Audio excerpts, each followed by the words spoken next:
Bom dia, queridos irmãos, graça e paz. Vamos continuar então adorando ao Senhor, e eu peço que nesse mesmo espírito, submissos e dispostos a ouvir a sua palavra, possamos abrir então a palavra de Deus em Efésios capítulo 4. Todos que nos visitam também, então que você abra a palavra de Deus. Se você não estiver com Bíblia, o texto estará na projeção. A partir do versículo 1, nós vamos até o versículo 6. Quero ler a palavra de Deus com os irmãos. Logo após a leitura, vamos orar mais uma vez. Vamos orar também pela família da semana. Então, volte seus olhos ao texto. Esperar você abrir. Efésios capítulo 4, a partir do versículo 1.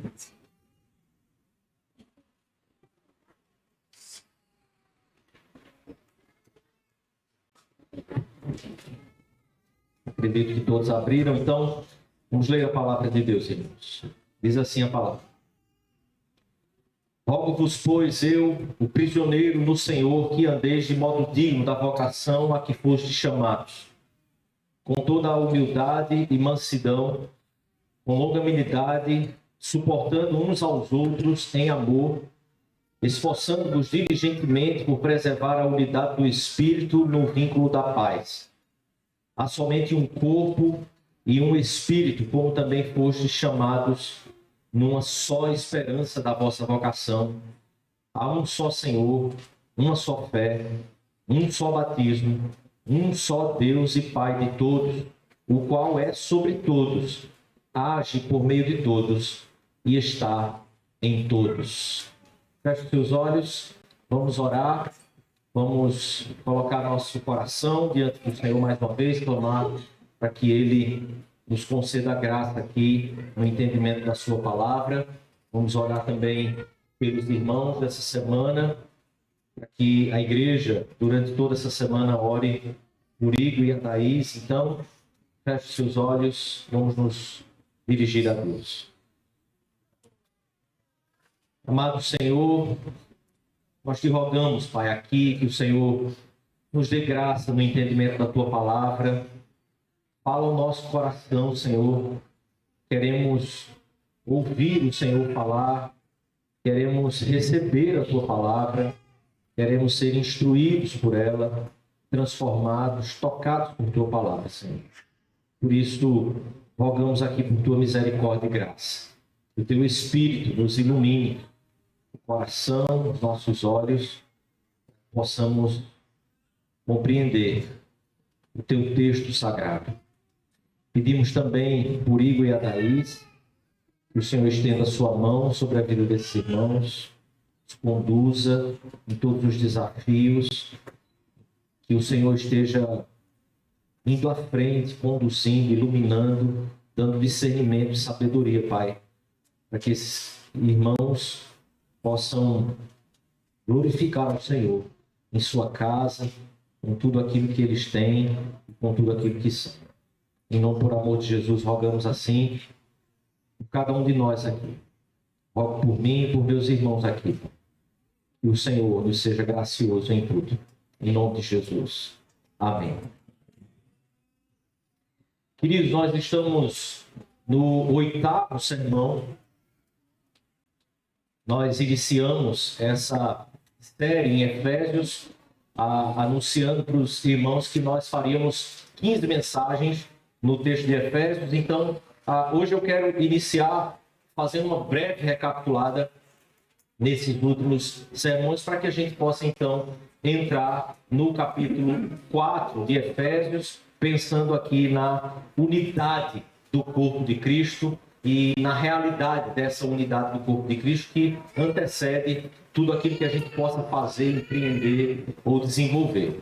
Nós trabalhamos aqui inicialmente, primeiro, uma fundamentação do argumento de Paulo, e nós pensamos nos 3 primeiros sermões exatamente nessa realidade teológica mais ampla que o apóstolo Paulo inicia desde o capítulo 1, e depois nós entramos na natureza da igreja.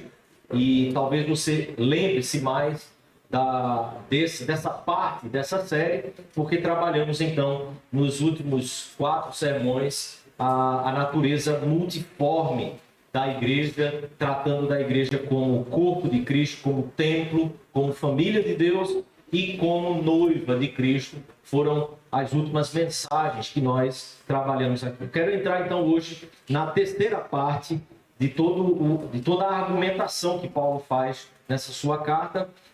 Então nós vamos trabalhar nesses próximos 3 sermões, hoje e mais 2 domingos, nós trabalharemos sobre essa vida mais interna da igreja, essa realidade das nossas relações e como nós somos igreja no Senhor Jesus Cristo e as implicações que isso tem. Por isso, volte os seus olhos ao texto.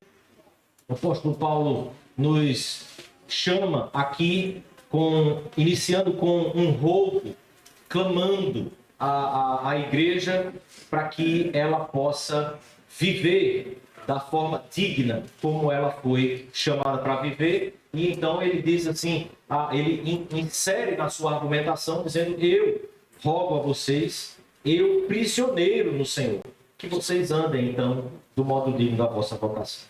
David Powlison define a carta de Efésios de uma forma que eu acho extraordinária e que talvez seja muito importante a gente olhar para ela. Ele diz que Efésios não é um tratado de teologia, nem é um manual, nem um comentário sobre assuntos teológicos, sobre aspectos doutrinários, mas que Efésios é uma carta. E nós não podemos olhar para as epístolas paulinas olhando para elas apenas como um texto de teologia cheio de conceitos abstratos que muitas vezes nós não conseguimos nos identificar com eles. Mas Efésios é uma aplicação, isso o David Powlison afirma, de como viver a vida diante dos nossos olhos. A verdade de Deus vem até nós por meio da vida de um autor que vive em Cristo e por meio do conteúdo dessa carta que ele se dirige à igreja com uma teologia prática, uma teologia pastoral, fala e age pessoalmente. E então é como se Paulo dissesse: essa aqui é uma mensagem minha para vocês. Por isso, ao lermos a carta aos Efésios, nós precisamos ter isso em mente. A palavra de Deus está se dirigindo a nós, pessoalmente. Por isso eu quero pensar uma seguinte imagem aqui com você. Todos nós já passamos por isso.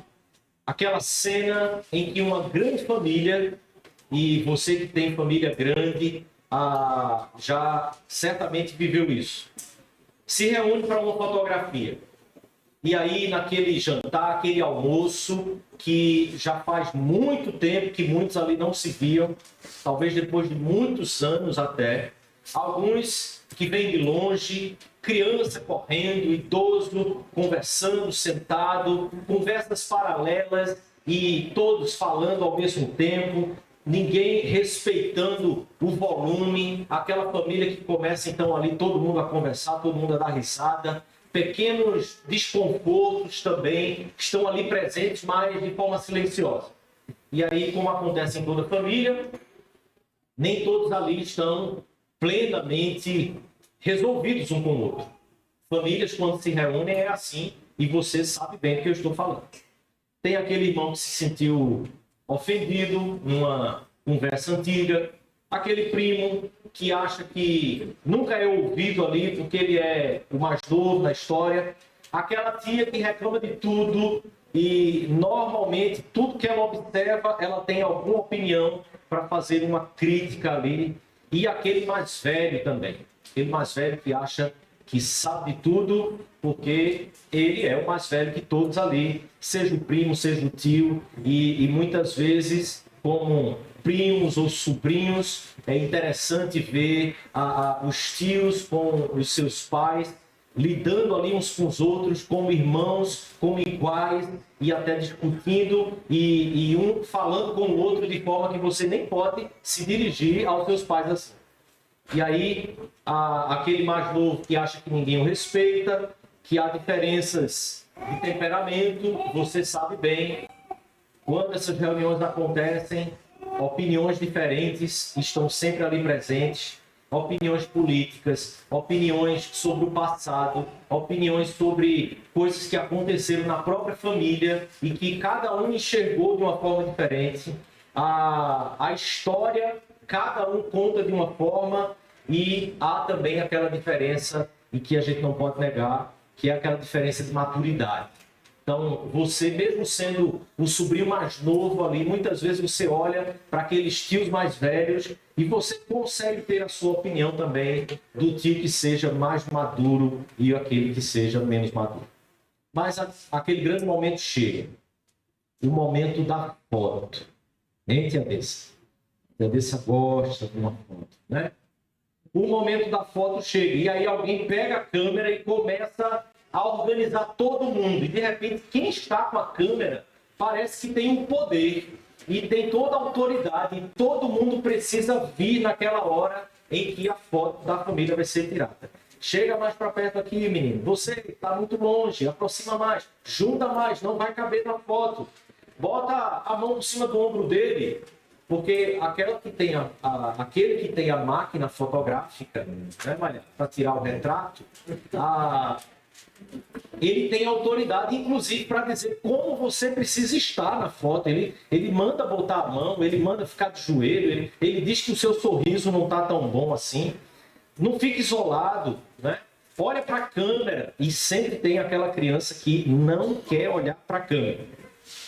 O que é interessante perceber nessas fotos de família é que naquele instante em que a foto é retirada, a imagem é congelada, ninguém ali está tentando fabricar uma família.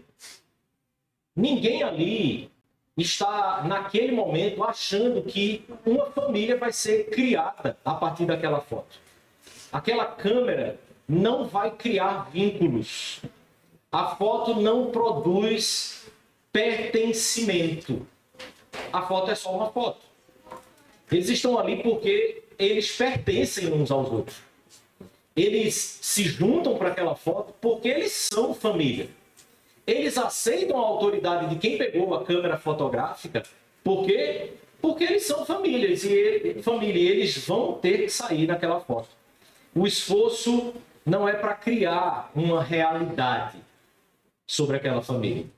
O esforço é para agir de maneira coerente com a realidade que já existe entre eles. Sabe o que é curioso nisso aqui? É que em quase todas essas fotos, você que só vê a foto nem imagina o que aconteceu ali. Toda foto de família existe desconforto também sendo fotografado. Mas ele é como um cheiro, ele não aparece na foto. Ele é como um som, ele não aparece na foto. Por trás daqueles sorrisos, sempre existe ali muitas histórias e muitas coisas acontecendo. Alguém teve que ceder espaço, alguém teve que suportar o jeito do outro. Alguém precisou engolir o orgulho para permanecer ali naquela foto. E muitas vezes, se você lembra da situação em que estava, você identifica que o seu sorriso estava até um pouco amarelo naquele dia. Porque a convivência sempre exige de nós um pouco mais de humildade. É exatamente aqui. É exatamente desta forma, dentro dessa realidade, que Paulo, com a sua carta, nos encontra. Alcança o nosso coração. Veja, depois de 3 capítulos, que o apóstolo Paulo está dizendo à igreja o que ela já é em Cristo. 3 capítulos que ele trata sobre a eleição, sobre a redenção, sobre a igreja ser reconciliada, corpo, família, habitação de Deus. Paulo agora diz para essa igreja que eles vivam de modo digno da vocação deles. Ou seja, o que Paulo está dizendo para essa igreja é: parem de agir como estranhos dentro da mesma casa. Parem de agir e de viver como se vocês fossem indivíduos desconectados uns dos outros. Então ele diz: preservem a unidade do Espírito. Porque a igreja não é um ajuntamento artificial de pessoas que são compatíveis umas com as outras. Igreja não tem a ver com compatibilidade de temperamento, de pensamento. Igreja é uma família, e nós já vimos isso aqui, criada sobrenaturalmente a partir da graça e da soberania de Deus. E assim como numa fotografia de família, eu e você precisamos entender que permanecer juntos exige humildade, mansidão, paciência e amor. Muito amor. Mas não um amor humano, o amor que é o amor de Cristo. Haverá momento em que você terá vontade de sair da foto. Não quero sair dessa foto hoje.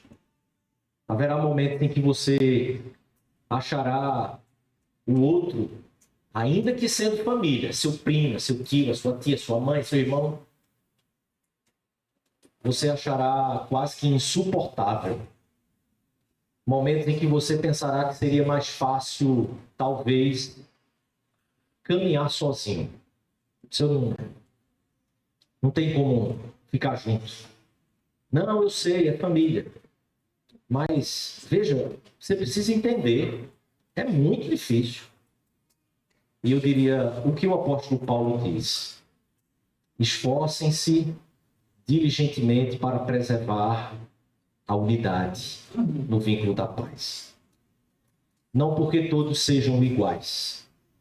Não somos. Não porque todos sejam fáceis. Não somos. Você se acha fácil? Eu não me acho. Não me acho fácil. Sou uma pessoa difícil.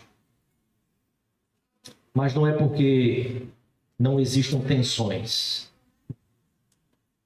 mas porque já existe um só corpo, um só Espírito, um só Senhor, uma só fé, um só batismo, um só Deus e Pai de todos.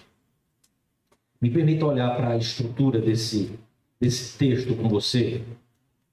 Eu já afirmei aqui que o apóstolo Paulo, até chegar ao capítulo 4, ou até finalizar o capítulo 3, ele trabalhou aqui, vamos dizer assim, no modo indicativo.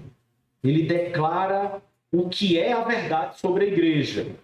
E aí, as afirmações que estão presentes, as verdades que estão presentes ela foi eleita, redimida, reconciliada, ela é corpo de Cristo, ela é templo do Espírito Santo, ela é habitada pelo Espírito Santo de Deus, ela é família de Deus.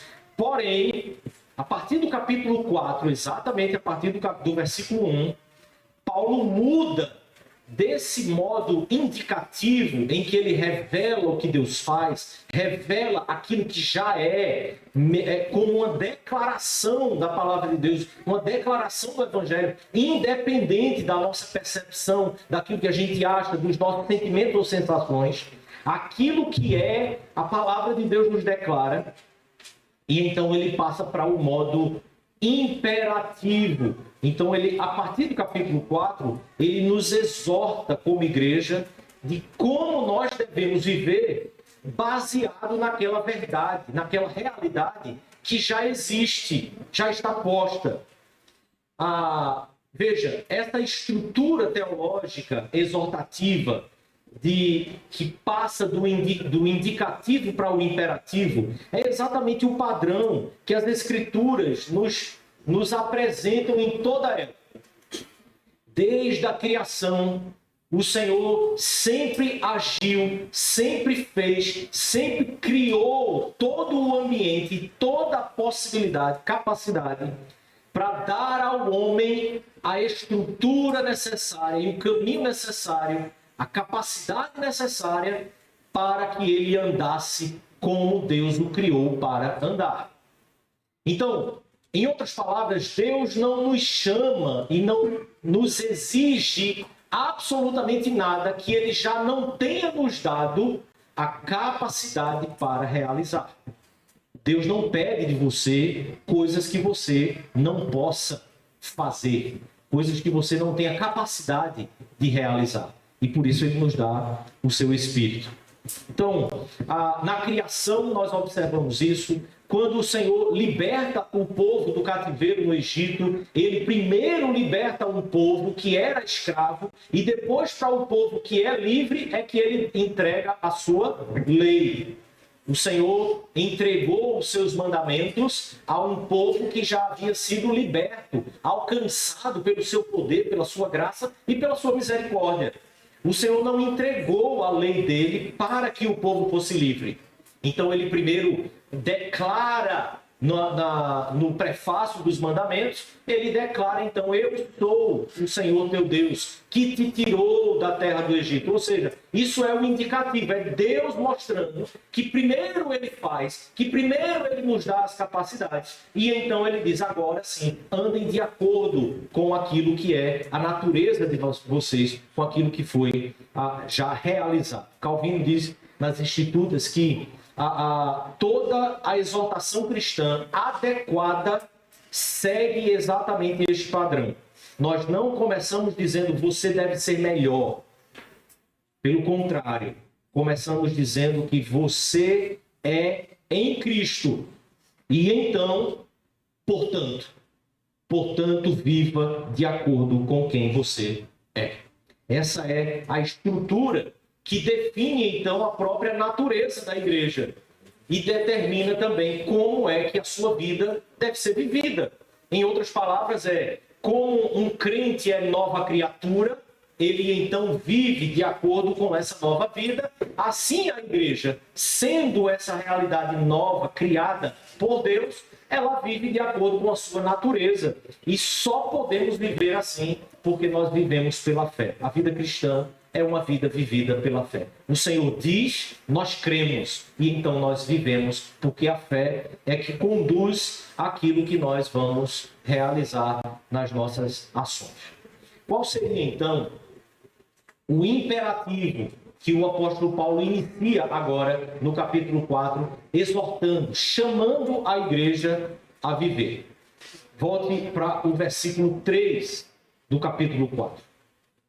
A palavra crucial aqui no capítulo 4 é preservar.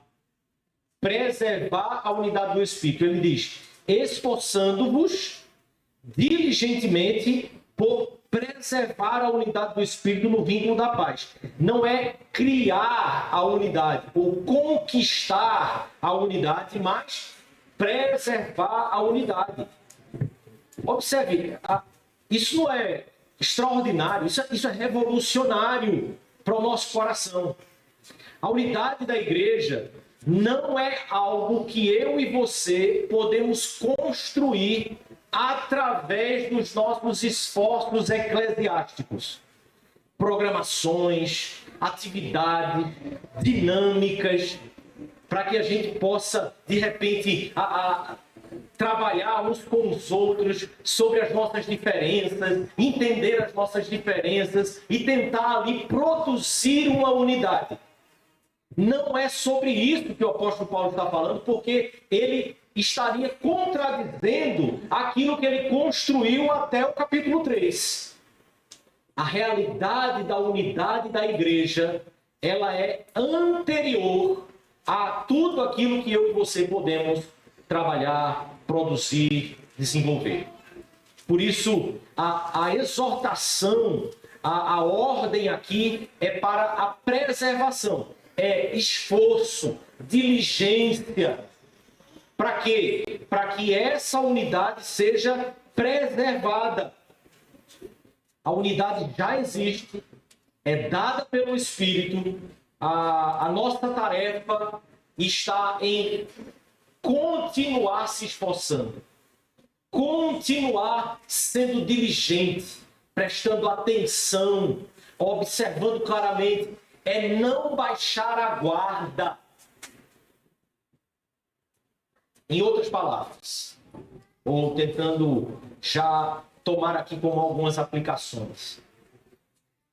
Divisão na igreja, seja ela gigante, coisas que as pessoas veem e notícias correm, mas aquelas divisões silenciosas, como na foto, que os incômodos estão ali, mas que muitas vezes não são verbalizados. Esse tipo de realidade que muitas vezes está presente na igreja não é um fracasso nosso em criar alguma coisa.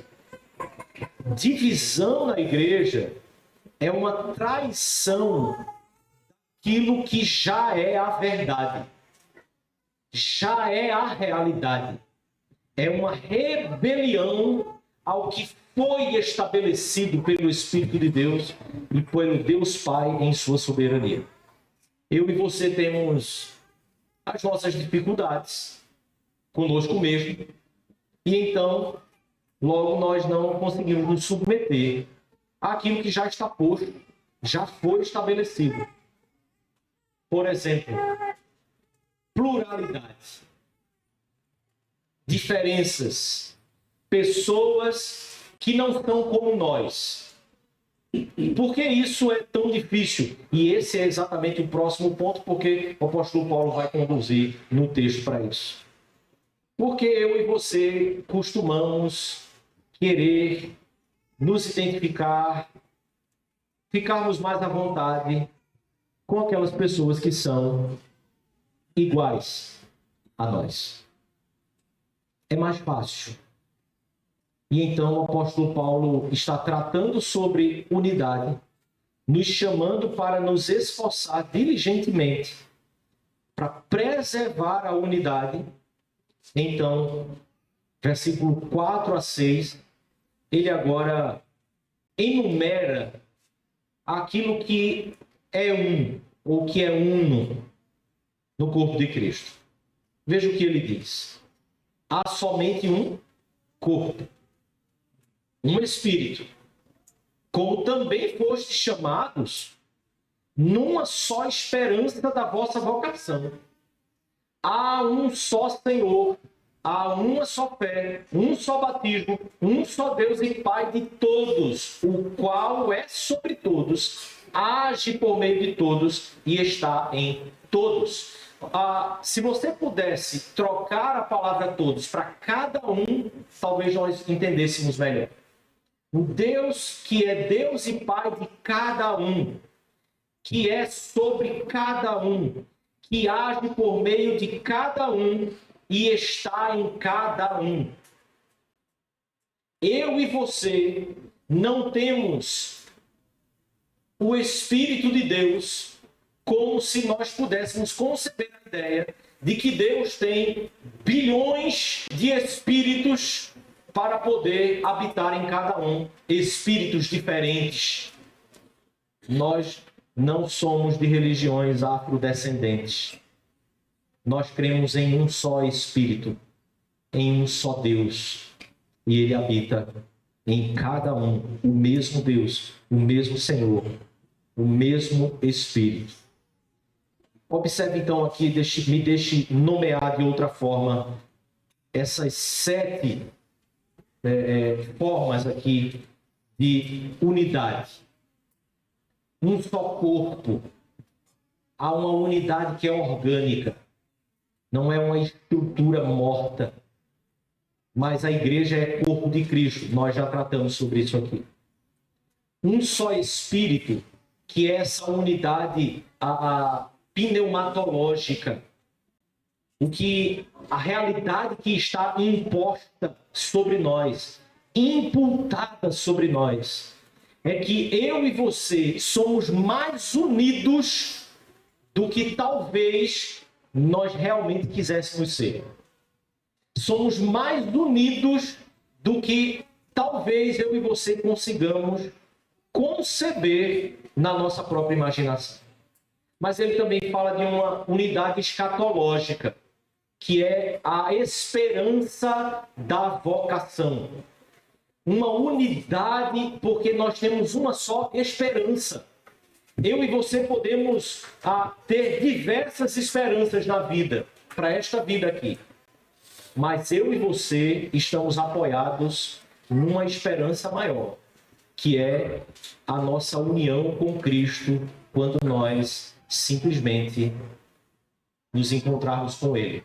Seja chamado por Ele, ou quando Ele voltar, e todos nós estaremos com Ele. Temos um só Senhor. O senhorio é um aspecto de nossa unidade. Nós baixamos a cabeça para uma só pessoa, e essa pessoa é o Senhor Jesus Cristo, revelado na palavra de Deus. Uma só fé. Fé aqui é um arcabouço doutrinário. Não é o aspecto subjetivo do indivíduo que crê, mas fé aqui está sendo trabalhada como a unidade de crença, um corpo de crença que eu e você juntos confessamos e professamos. E então, uma unidade sacramental, que é o batismo. Nós somos batizados em um só batismo, em nome do Pai, do Filho e do Espírito Santo, nos submetendo então e sendo inseridos nesse corpo que é único pelo batismo. Um só Deus e Pai. Essa unidade primeira, essa fundamentação teológica. Há um Deus, Pai, Filho e Espírito, que nós cremos e está operando em nossa vida, operando de acordo com a sua soberania e no seu tempo, que eu e você não podemos controlar. E quanto a isso, nós temos que nos submeter. Cada uma dessas unidades não elimina, então, a própria diversidade dentro dela. E por isso o apóstolo Paulo finaliza dizendo: Ele está em todos, sobre todos e age por meio de todos. Há muitos dons, há muitos membros neste corpo, há muitas esperanças pessoais, mas nenhuma delas maior do que aquela que é a nossa esperança comum. E aqui é que nós encontramos, então, a resolução para aquilo que muitas vezes é tão complicado na nossa cabeça, que é a unidade na diversidade. A Igreja de Cristo sendo uma, mesmo que com tanta diversidade. A diversidade é legítima, precisamente porque é subordinada a uma unidade que já foi estabelecida. É uma unidade prévia. Não se tem muitos corpos. Temos um corpo só. E somos o corpo de Cristo. E se esse corpo não tem membros, não é corpo. Se não tem diversidade, não pode se identificar como igreja. Igreja para jovens não é igreja. Igreja para skatista não é igreja. Igreja para velha geração, para velhos, não é igreja. Pode ser asilo, né? A diversidade é que pressupõe exatamente que nós somos igreja. Porque não importa quem, como eu e você sejamos, nós temos um só Senhor e nos submetemos a Ele. Ele é único, Ele é imutável. Eu e você somos hoje de uma forma, amanhã somos diferentes. Pensamos de um jeito, amanhã a gente está pensando de outro. Ele não. Ele é imutável, eterno. A igreja não é meramente essa sociedade de indivíduos, como eu já disse, que concordam uns com os outros. Ela é essa comunidade orgânica, onde essa unidade estabelecida soberanamente permite a mim e a você uma diversidade segura. Porque nós temos onde nos amparar, nós temos onde nos segurar. Nós não estamos sujeitos às nossas próprias mudanças. Nós estamos ali, alicerçados no Senhor. Eu saltei com você para o versículo 4 e 6. Me permite então agora voltar para o versículo 2 e 3. Nós fomos, agora eu quero retornar com você. Antes de Paulo enumerar então essas formas de unidade, ele lista então algumas virtudes aqui que são necessárias. Então ele diz: com toda mansidão, com toda humildade e mansidão, com longanimidade, suportando-vos uns aos outros em amor. Me permita observar rapidamente esse suportando-vos uns aos outros, porque às vezes a gente escuta que a ideia aqui é de ser suporte, né? Você se colocar abaixo para que o outro possa se apoiar em você. O verbo aqui, no grego, que está numa voz que é depoente, juntamente com uma voz passiva. Seria sim a ideia de uma lei da física que está sendo quebrada. Imagine aqui que toda ação tem uma reação. Se você bate no prato da bateria, ele vai vibrar. Imagine você bater no prato da bateria e ele simplesmente não emitir som nenhum.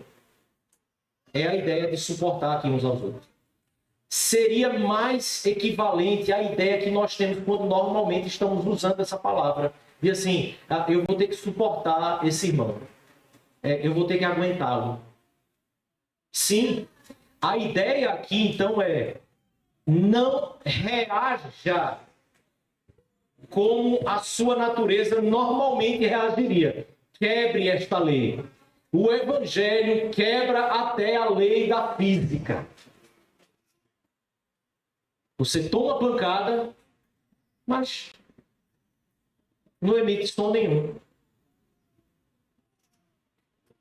Não dá a pancada de volta. Vamos então para as virtudes. A primeira aqui é a humildade.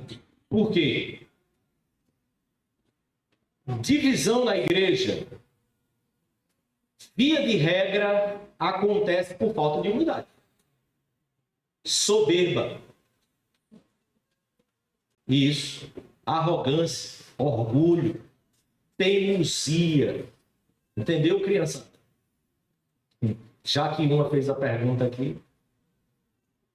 Cada um pensar que a sua compreensão das coisas é superior. Você descobriu um negócio agora, está estudando, resolveu estudar, graças a Deus por isso. Aí você descobre um negócio e aí acabou, está tudo errado. Minha compreensão agora se tornou superior. Sua perspectiva das coisas é a mais correta. Aquela pessoa que as coisas acontecem e aí a opinião dela é a mais correta. Cada um viu de uma forma, mas a opinião dela é que de fato é a verdadeira. Ou até a sua posição é a mais importante. É quando você começa a reagir porque você acredita que na posição que você está ocupando, o respeito, a oposição não devia acontecer e o que deveria se ter era um aceno positivo com a cabeça só pela posição que você ocupa.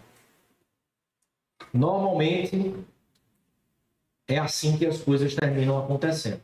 Nós não estamos quebrando essa lei da física que o Evangelho nos chama a quebrar. por uma realidade que já foi estabelecida. Mas é importante dizer que humildade aqui não é uma autodepreciação, porque autodepreciação é arrogância também. Então, observe, humildade é um reconhecimento sóbrio, pelo menos de 3 aspectos aqui no que diz respeito quando nós estamos tratando sobre igreja. Humildade é você entender que você não é a revelação da verdade. O teu entendimento, o teu conhecimento não é a revelação da verdade. E que nesse corpo nós temos diversos membros. E que os membros não estão na mesma posição e não estão olhando as coisas do mesmo ponto de vista. E eu não estou falando sobre relativismo aqui. Eu estou falando sobre uma coisa só que é a verdade. E que eu e você precisamos, então, esforçarmos diligentemente para que, então, a forma de viver que eu e você vivemos seja digna da nossa vocação. Só a palavra de Deus é a verdade. Mas uma segunda coisa, ninguém é indispensável na economia do corpo de Cristo. Imagine assim, vamos pensar numa... muitas imagens estão vindo na minha mente. Todo o conselho da igreja, eu, Vitor, Igor, Bruno, Danilo, André, faltou alguém, gente? Não, né? Graças a Deus, o conselho é pequeno, né? A gente vai para um congresso, lá no Rio Grande do Sul. Vamos aproveitar, conhecer a família do Cláudio. O avião cai, morre todo mundo. Minha mulher não gosta desse tipo de exemplo.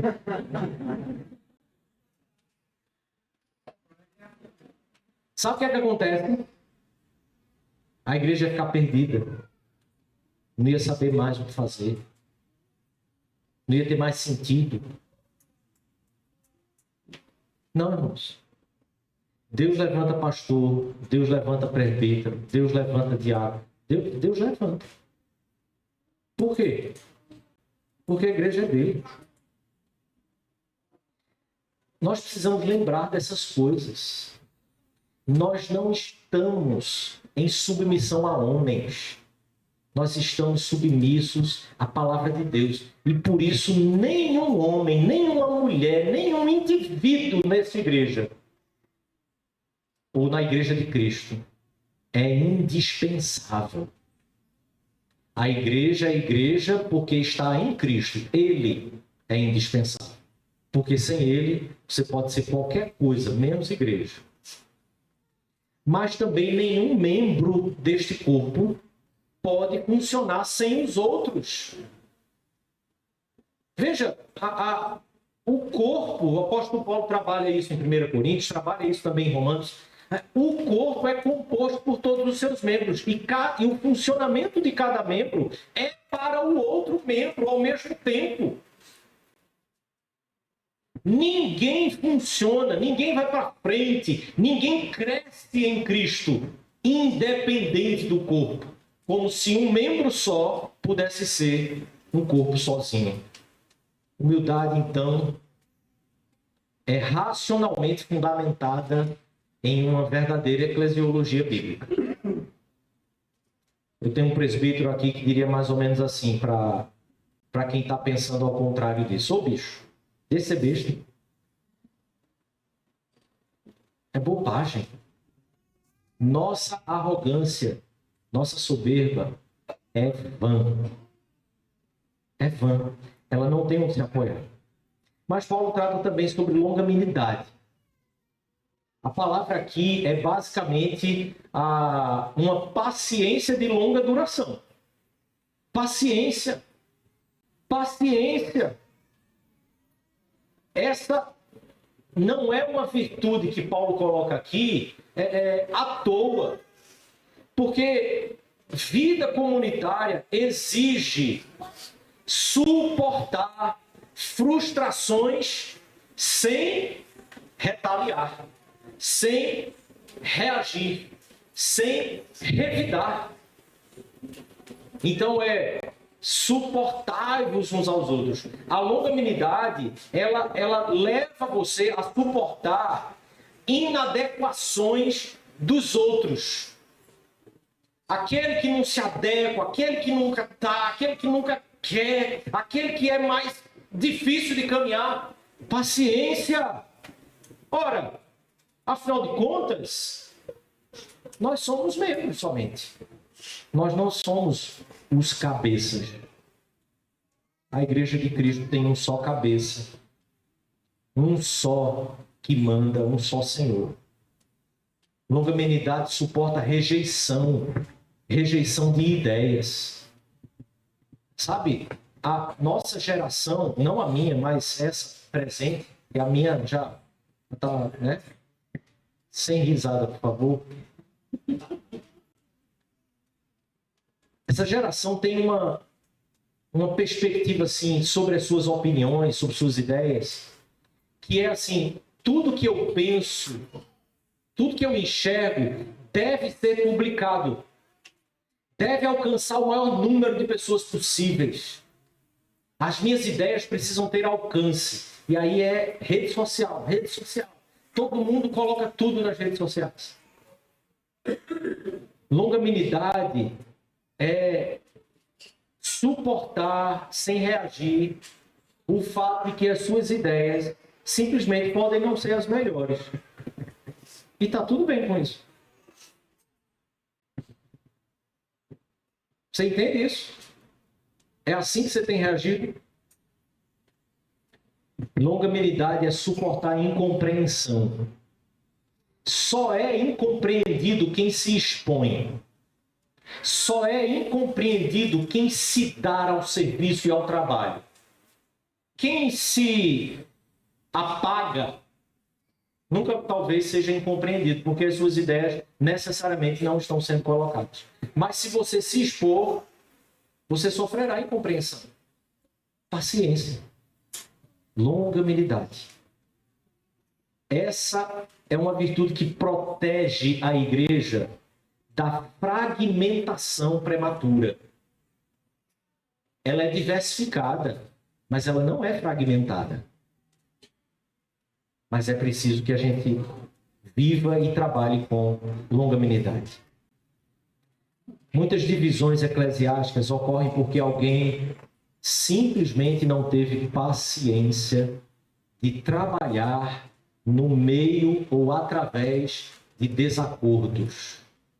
Eu conheço irmãos que sabem se mover e trabalhar no meio de opiniões distintas, que é algo assim extraordinário.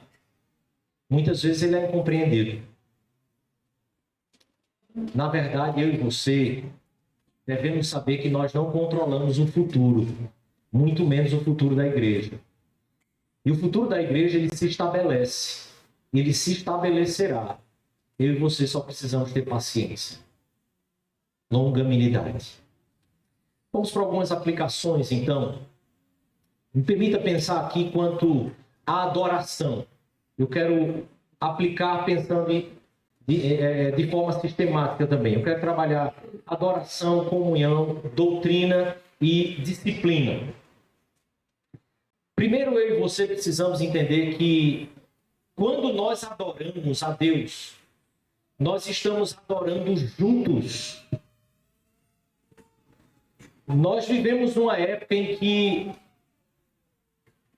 a fragmentação é tão grande das nossas relações que nós não conseguimos acessar muitas vezes essa realidade de que nós estamos unidos e que a nossa adoração não chega para Deus fragmentada. É a adoração do seu povo, é a adoração da sua igreja que chega lá. E isso nós adoramos juntos com o de hoje, é a igreja de hoje, mas nós estamos adorando junto com os de sempre. Aqueles que já chegaram diante do Senhor na glória estão adorando a Deus de forma perfeita, sem pecado. Eu e você estamos adorando aqui de forma imperfeita, mas a adoração que chega diante do Pai chega de forma perfeita por causa do sacrifício de Cristo, na mediação do Espírito Santo de Deus, porque nós temos um só Senhor, um só batismo e um só Espírito.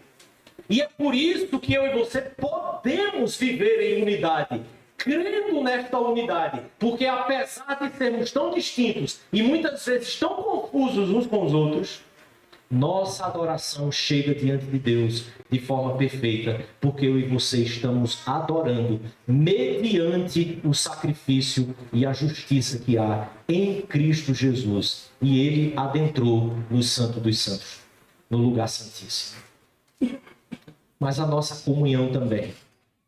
Nossa comunhão está baseada, fundamentada na realidade de que nós somos um corpo, não em simpatia pessoal. Nossa comunhão se baseia em uma realidade prévia. Ela já foi estabelecida. Por isso, nossa comunhão é vivida pela fé. Não porque a gente faz uma cara simpática um para o outro. Se você não está conseguindo fazer a cara mais simpática, você trabalha na frente do espelho. Mas você que não gosta muitas vezes da cara antipática do outro, faça como o Zagallo. Vocês vão ter que me engolir. Só os mais antigos é que lembram disso, né? Quanto ao aspecto da doutrina, eu queria pensar então com vocês, queridos, que ela precisa ser ensinada com humildade, porque nós não possuímos a verdade completamente. Em que sentido? Não é nesse sentido, mais uma vez, a relativista de uma epistemologia secularizada, mas é no sentido de que o conhecimento da palavra, da verdade objetiva, que é a palavra de Deus, eu e você estamos caminhando nela. Nós não chegamos a todo o conhecimento pleno desta verdade ainda. E por isso eu e você estamos apoiados em uma verdade que a igreja caminhou e seguiu alcançando historicamente. Nós não estamos inventando a roda. Nós não estamos correndo atrás de novidades. Mas quando se trata da nossa doutrina, a igreja é uma só. Nós olhamos para a história daquilo que ela construiu, daquilo que ela tropeçou, daquilo que ela errou, e ainda assim não deixou de ser a igreja do Senhor.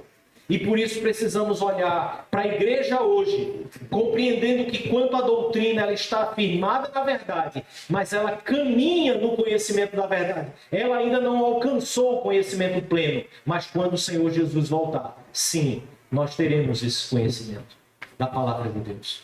E teremos a eternidade inteira para continuar a conhecer.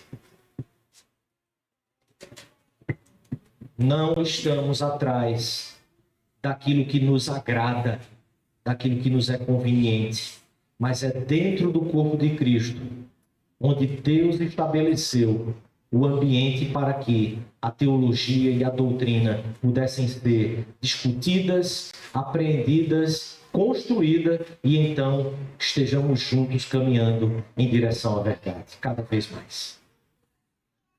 Mas quanto à disciplina,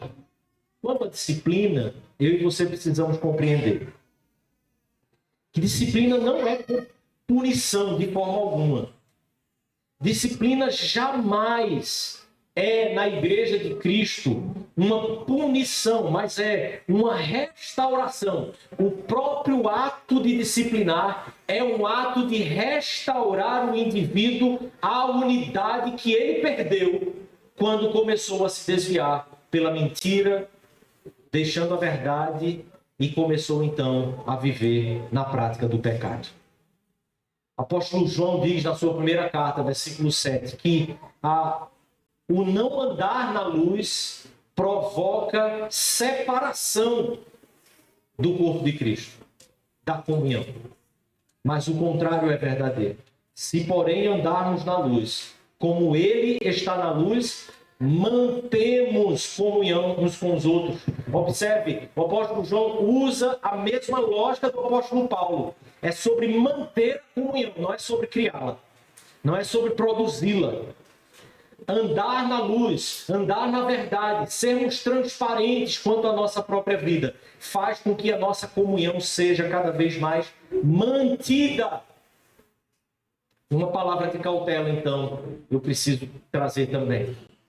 É que muitas vezes a ênfase em preservar a unidade nos nossos dias tem se degenerado para uma tolerância de falsidades e de desobediências.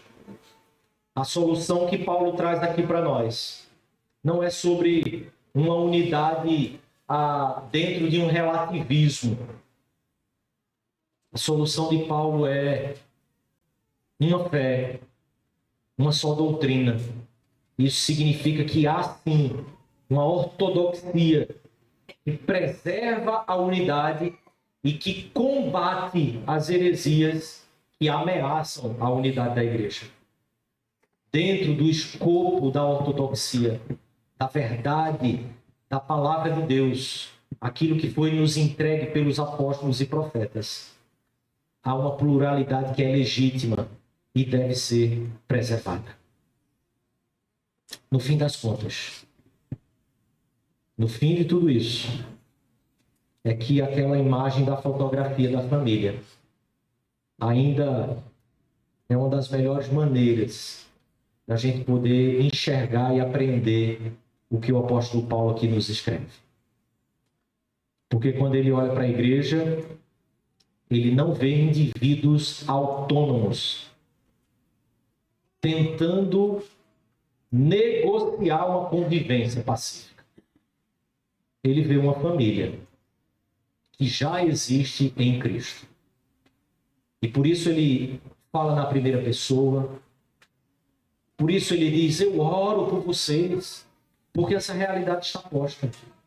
Uma família formada não por uma afinidade natural, mas por essa graça soberana. E perceba, numa foto de família, ninguém escolhe quem é que vai aparecer nela. Já pensou? Não, você, fulano, você hoje não entra na foto, não. Você fez coisas muito erradas. Você não monta a composição da foto apenas com aqueles que é mais parecido com você, mesmo que a IA consiga fazer isso hoje. Você não monta a foto com aqueles que são mais agradáveis, mais fáceis, mais cheirosos. Você não escolhe que não esteja na foto aqueles que o perfume não agrada a você. Sabe? Aquele perfume que te dá enxaqueca. Sim, tem irmãos que às vezes podem lhe dar enxaqueca. Mas você não tem nada a ver com isso. Suportai-vos uns aos outros. A própria natureza da família exige aprender a conviver com as diferenças. E é exatamente por isso que Paulo fala de humildade, de mansidão, de longanimidade. Preservar a unidade não é difícil quando todos concordam.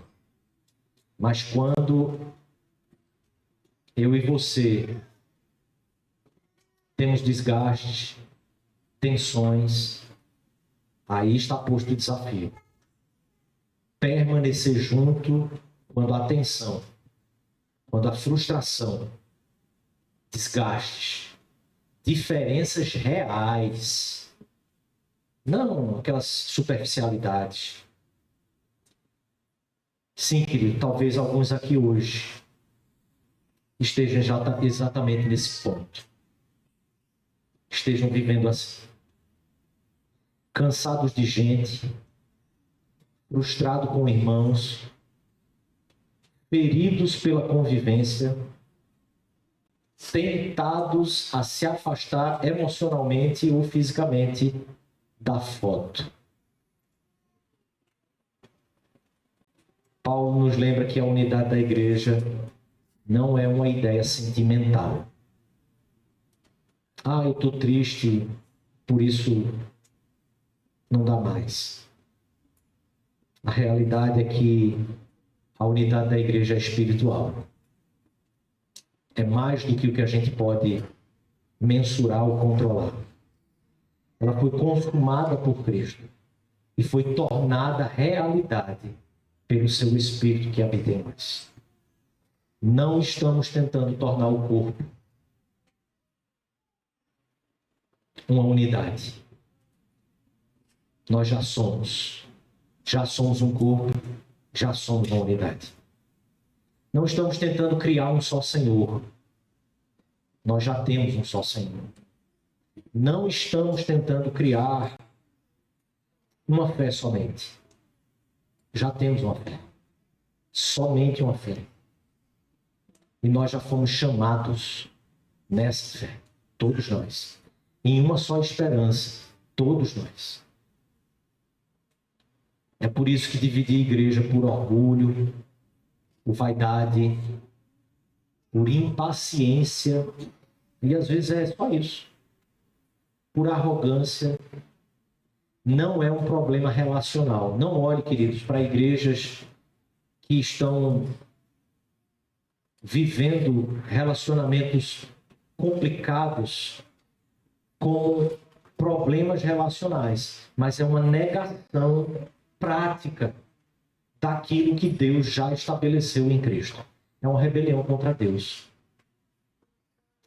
Então, quando a foto da família parecer desconfortável para você, quando você achar realmente que precisa, assim, contar até 100 para suportar, para ceder, para perdoar, lembre-se, o Evangelho não é apenas uma ideia, mas é a declaração daquilo que Deus fez por nós. E quando Ele fez, Ele reconciliou todos nós com Ele, por meio da sua cruz. E nos colocou lado a lado em uma família. Por isso, esforce-se diligentemente. E aí um dia, diante do Cordeiro, todos que temos uma só esperança, aí sim, lá haverá aquela grande fotografia. Gente de toda tribo, de toda língua, povo e nação, de toda classe social, de toda linha de história e de formação, gente plenamente unida, sem orgulho e sem divisão. E nós pararemos para tirar a nossa foto, adorando um só Senhor. Até lá a igreja aprende, pela graça. Ela aprende a permanecer junto. Até lá, a gente vai levando. A gente vai caminhando. E a graça de Deus nos formando. Preservando a unidade que ela mesma não conquistou. Somos chamados a um esforço para preservar aquilo que a gente não fez nenhum esforço para conquistar. Então, continuemos. Vamos em frente. Porque já somos. Sorria para a foto. Mas não dê um sorriso amarelo. Sorria de verdade. Porque a gente vai chegar lá. Porque os santos do Senhor perseveram pela graça de Deus. Não é porque a gente não tenha o que melhorar. Mas a gente vai chegar lá. Sorria para a foto. Vamos orar? Feche seus olhos mais uma vez.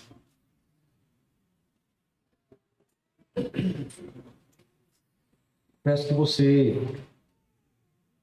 coloque realmente seu coração diante do Senhor.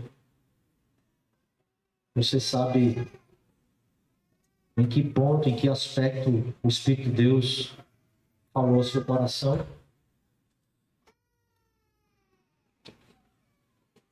Dirija-se a Deus por meio de Jesus Cristo agora.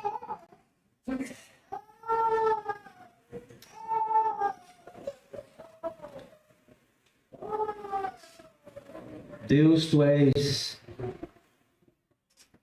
Pai de todos aqui que estão em Cristo.